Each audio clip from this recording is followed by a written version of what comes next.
the Desert Tiger Podcast.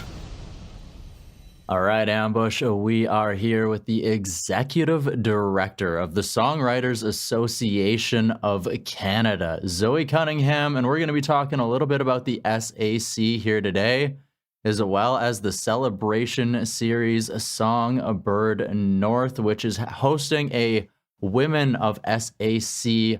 virtual concert upcoming here on April 21st, 2021. Thank you so much for joining me here today, Zoe. Thank you, Colton, for having me. It's an absolute pleasure to have someone of your esteemed position as well as experience here on the show.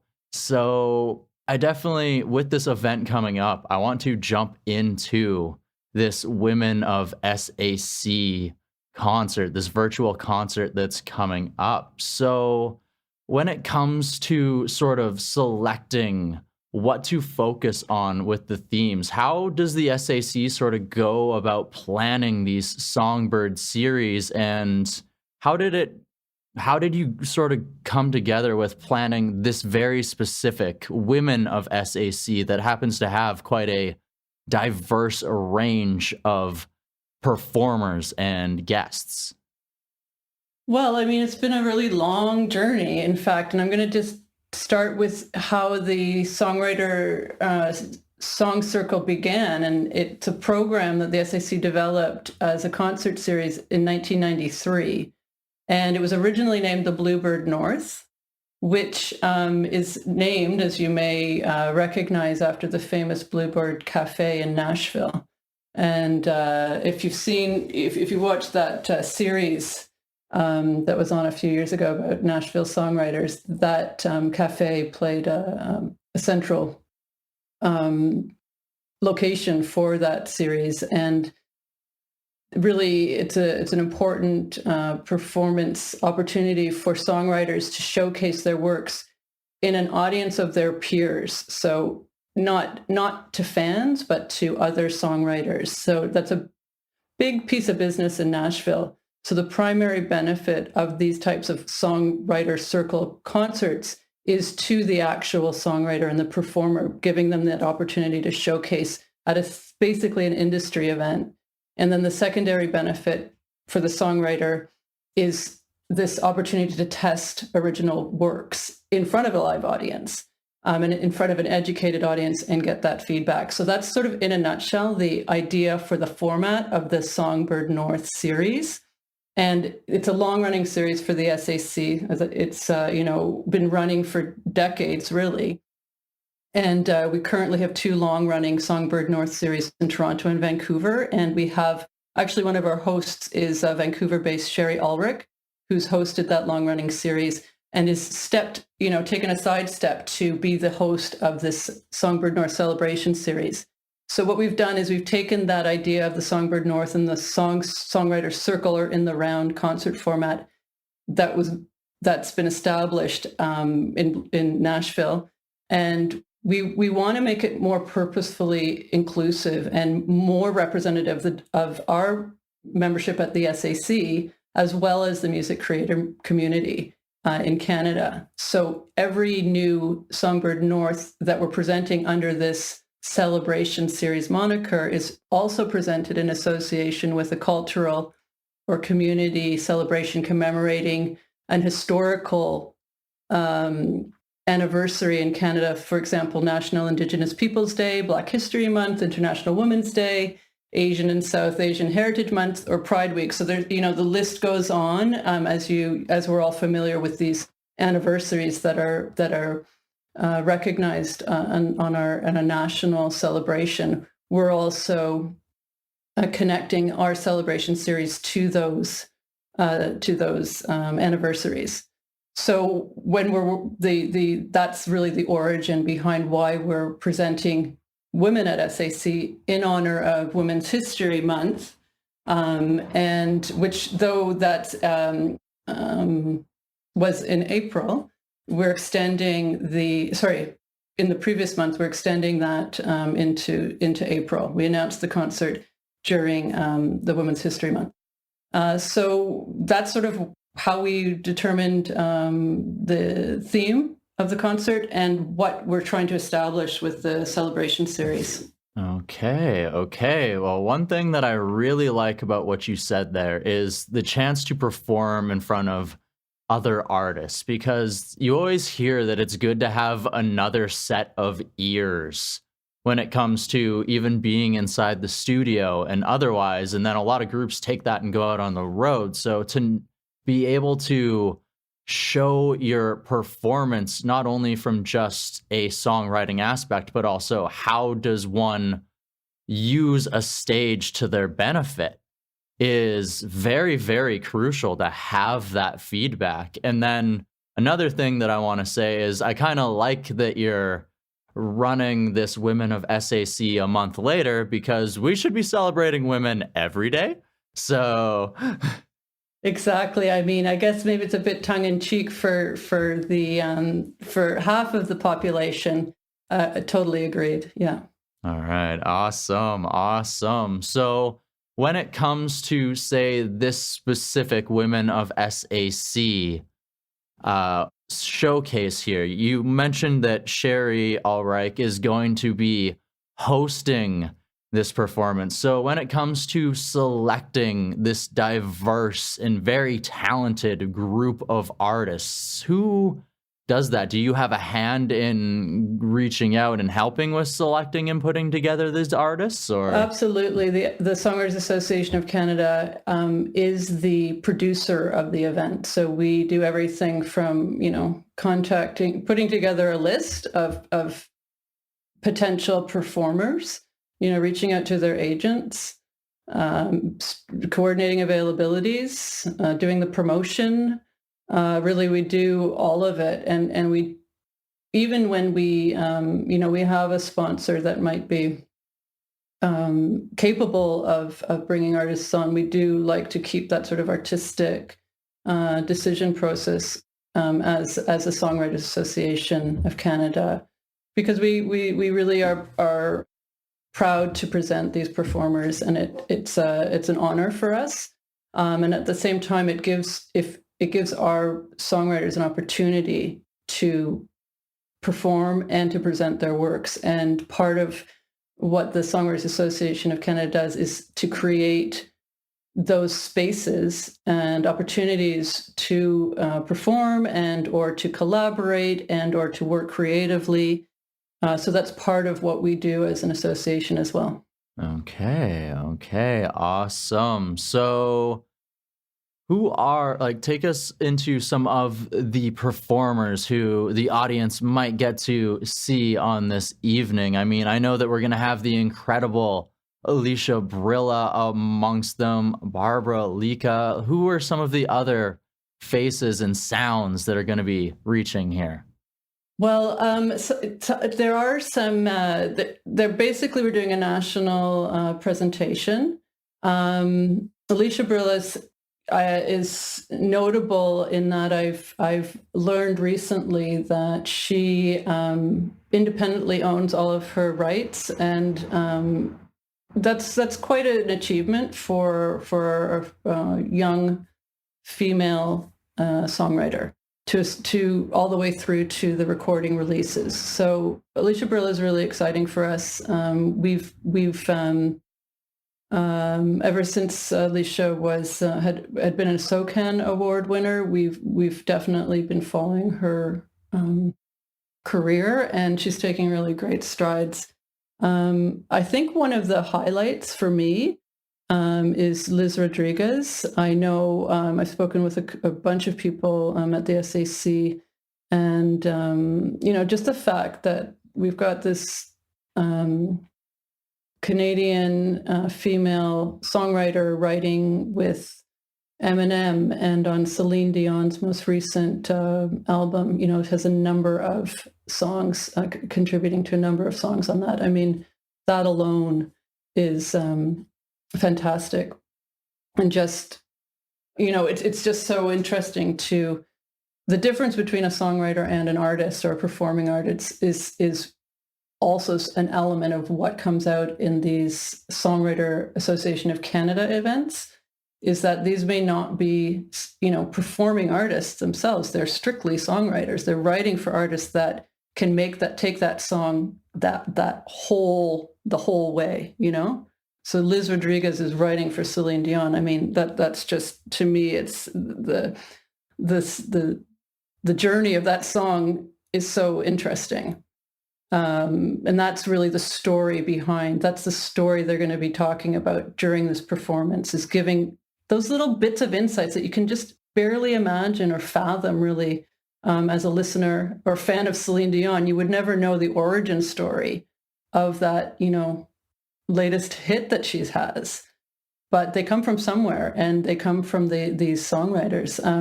Sherry Ulrich is also a really interesting part of this performance, because as a host, she also performs.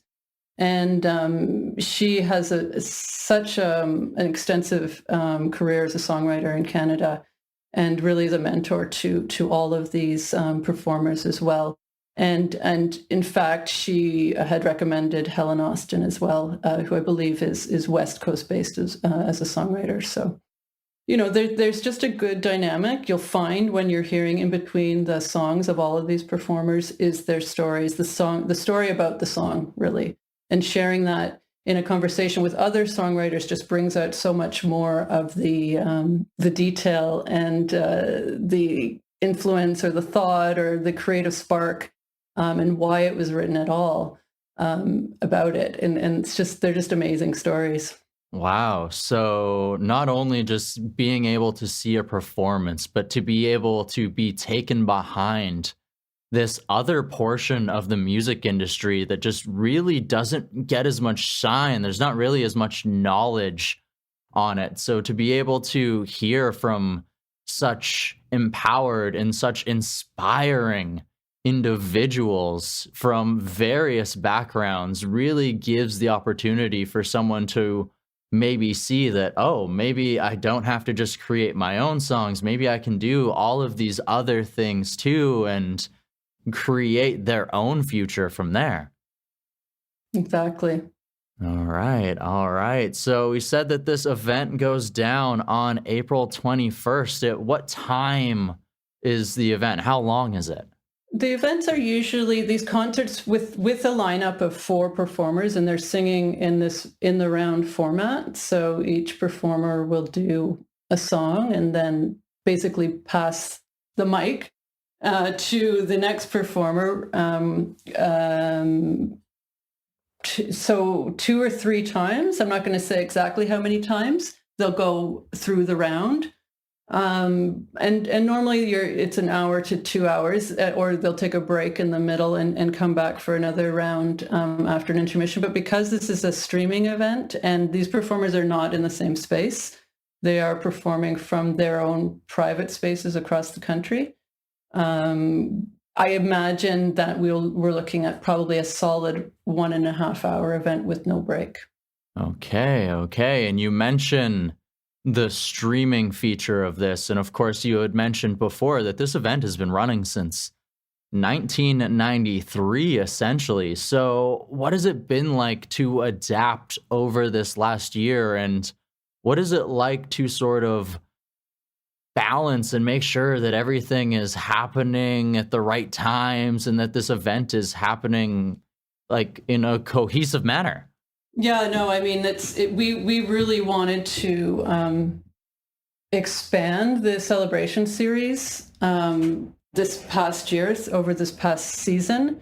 We've had incredible setbacks due to COVID. We're not alone. I know everybody has had incredible setbacks due to COVID, but in particular, the live performances in Canada have been obliterated.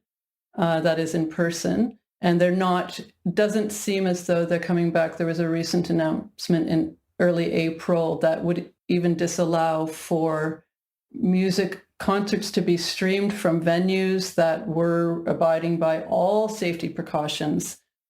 So that's a real challenge to get over. But particularly early in the pandemic, it did take the organization quite a while to deal with cancellation of numerous concerts that we'd already lined up for our season. So whole seasons canceled. That's a real issue, and we haven't been able to reschedule those yet.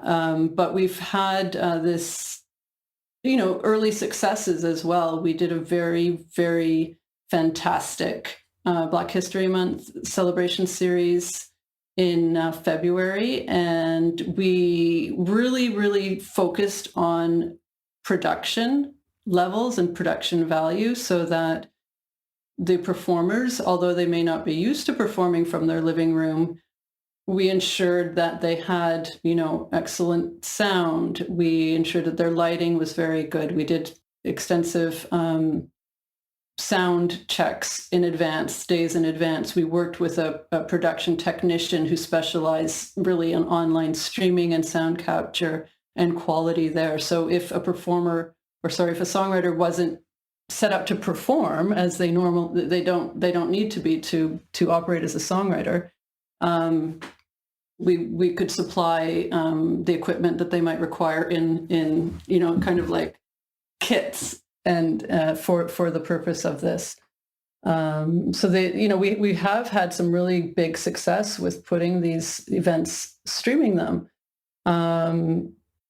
I know that it's not going to be that easy all the time, and to maintain this and the level of interest from audiences and from songwriters and creators and really everybody is suffering to a certain degree about with the I guess they call it the computer fatigue or just screen fatigue.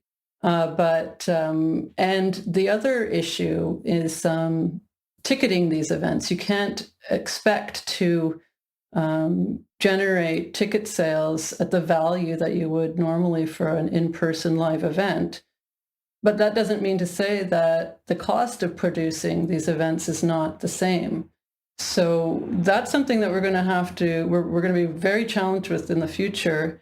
Not only this Songwriters Association, but all arts and cultural groups that work in live performance. There's just no way that streaming can make up for what is being lost as far as sustainability and revenues. But that being said, I'm going to basically challenge all of our audiences and all of our members and all of the people who enjoy music to really consider the value of what is available online and to pay toward tickets for stream events, because Ticketmasters are going to be selling tickets, and they are, and they're not really lowering those too much, but they might be increasing the experience online. I just don't want to give up on the idea that ticket sales shouldn't be part of the streaming experience, because our creators depend on these revenues, and we need to support that part of our culture and our creator community, not just the S.A.C, but sort of socially, the importance of music within that. There's such a value. I mean, the work produced by a music creator has as much value and a price as anybody's work. And this is one of the ways that music creators are paid. So if we can't afford to attend a stream concert, that's exceptional. Everyone is challenged financially, or many people are challenged financially during the pandemic. But I would argue that there is extreme value still with these experiences that are online. Absolutely, 100%. And like you said, it's definitely been something that has hurt the industry. So as fans and otherwise, it should only stand that we continue to support, because if we want these bands to come back out on the road when that time permits, we should support these bands when they're down so that they have that opportunity once the time comes, and they're not just like, sorry, I can't afford to tour. Well, on that, we also appreciate that it's not just music creators who are struggling, and parts of, a lot of music creators might not even be able to afford to go to a concert themselves. So, we do have this option with our Songbird North and our Celebration Series that if you are an S.A.C member, you attend for free. If you are a SOCAN member, you attend for free. You have that access to this type of work that's being done into these presentations. It's an opportunity to become an S.A.C member because basically for the price of a ticket, we have an offer that you could become a member of the S.A.C. Therefore, all future tickets would be free, for many of our events. So there's some, we're trying to add value in as much as we can and to not make the performance inaccessible to those that really would benefit from it. So it's not that if you don't pay, you can't come. It's just that we look to maybe the public and to the fan base that have that ability to support financially to do so. But hopefully not at the, making it inaccessible or creating a financial barrier to anyone who would want to participate. Absolutely. Absolutely. You want to be able to include everybody because there's going to be different levels of artists and fans who maybe want to partake in this. If somebody wanted to purchase a ticket and maybe at the same time join the S.A.C by doing so, how would one do so?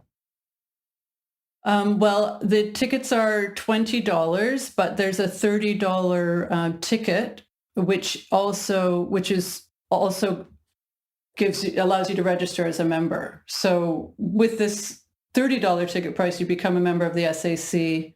If you're already an S.A.C member, then you can attend for free. So that's, it's just that sort of, it reduces the membership fee. The $30 is less than the membership fee, but it also gives you access to all of the events for the rest of the year as a member.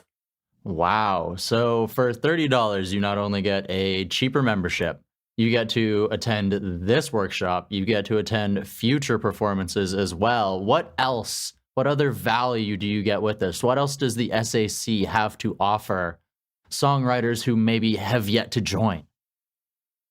Well, the Songwriters Association is a professional songwriting association. So our members are songwriters.